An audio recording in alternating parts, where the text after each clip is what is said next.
आप देख रहे हैं पार्थशर समाचार, सत्य परमो धर्म। कोरोना काल में रेल यातायात पर भारी संख्या में प्रतिबंध लगाया गया था।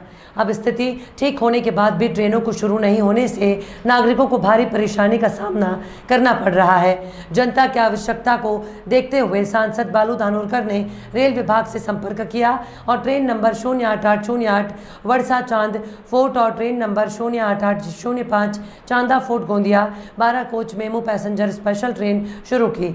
ये ट्रेन 1 अक्टूबर 2022 से एक बार फिर यात्री सेवा में चलेगी। इसलिए इस रूट पर चलने वाले लाखों यात्रियों में खुशी नजर आ रही है। जिले में बड़ी मात्रा में कृषि और व्यवसाय किया जाता है।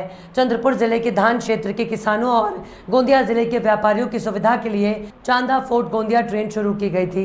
इसमें बड़ी संख्या में यात्री भी आते जाते रहते थे। यात्रियों की बढ़ती संख्या को देखते हुए इस रूट पर ट्रेनों की संख्या भी बढ़ा दी गई है। नागरिकों ने भी इस ट्रेन को पसंद किया क्योंकि किराया एसटी बस से कम था। लेकिन कोरोना काल में दुनिया को काफ़ी संकट का सामना करना पड़ा, इसलिए इन ट्रेनों को भी बंद कर दिया गया। ये मामला सांसद बालू धानोरकर के संज्ञान में आने के बाद उन्होंने खुद इसके लिए कार्य करना शुरू कर दिया। इसके साथ ही मंडल रेल उपभोक्ता सलाहकार समिति के सदस्य राजवीर यादव ने सांसद बालू धानोरकर को इस सफलता के लिए धन्यवाद दिया है। राष्ट्रपिता महात्मा गांधी की जन्म जयंती के उपलक्ष्य में all India professional Congress Chandrapur अध्याय, जो भारतीय राष्ट्रीय कांग्रेस का एक विभाग है और जो प्रोफेशनल्स को राजनीति में सहभाग लेने के लिए मंच प्रदान करता है, इसके द्वारा चंद्रपुर से सावली गांधी जी के रास्ते पदयात्रा दिनांक 30 सितंबर 2022 रेलवे स्टेशन चंद्रपुर से प्रारंभ होकर गांधी जयंती के दिन 2 अक्टूबर 2022 नाग विदर्भ चरखा संघ केंद्र सावली में समाप्त होगी। महात्मा गांधी का ऐसे महामानव थे जिन्होंने अपने जीवन सिद्धांतों और विचारों से न केवल भारत देश बल्कि संपूर्ण विश्व की मानव जाति को सुख, शांति, अहिंसा, भाईचारे का संदेश दिया। मानव कल्याण के लिए बापू के संदेश को हर व्यक्ति तक पहुंचाना ही आज समय की सबसे बड़ी जरूरत है। गांधी जी के रास्ते पदयात्रा इसी प्रयास का एक हिस्सा है। महात्मा गांधी चंद्रपुर जिले में 2 बार आए, दोनों बार वे सावली में रुके थे।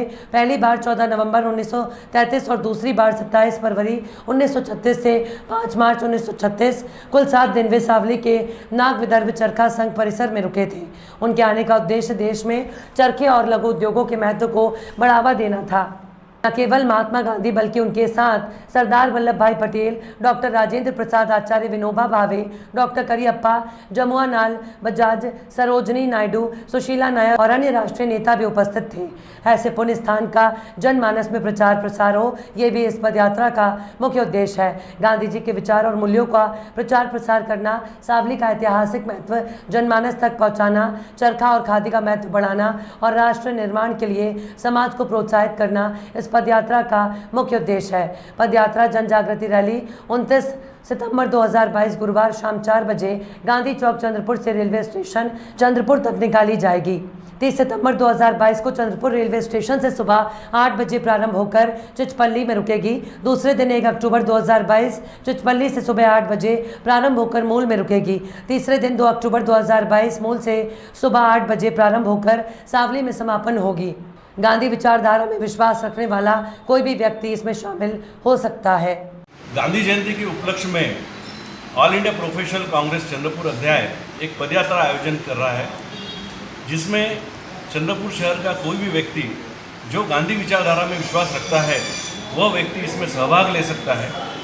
यह पदयात्रा 29 तारीख से लेके 2 अक्टूबर तक चलेगी और मुख्य भाग इसका 30 तारीख चंद्रपुर रेलवे स्टेशन से प्रारंभ होकर 2 तारीख को सावली के चरखा केंद्र में समापन होगा। इस पदयात्रा में सभी लोगों को हम आमंत्रित करते हैं। इस पदयात्रा का उद्देश्य लोगों में गांधी जी के प्रति एक जनमानस में सोच पैदा करना, चरखा के और खादी के बारे में प्रचार करना, साथ ही लोगों में जन जागृति हो कि हम गांधी जी को सोचे, समझे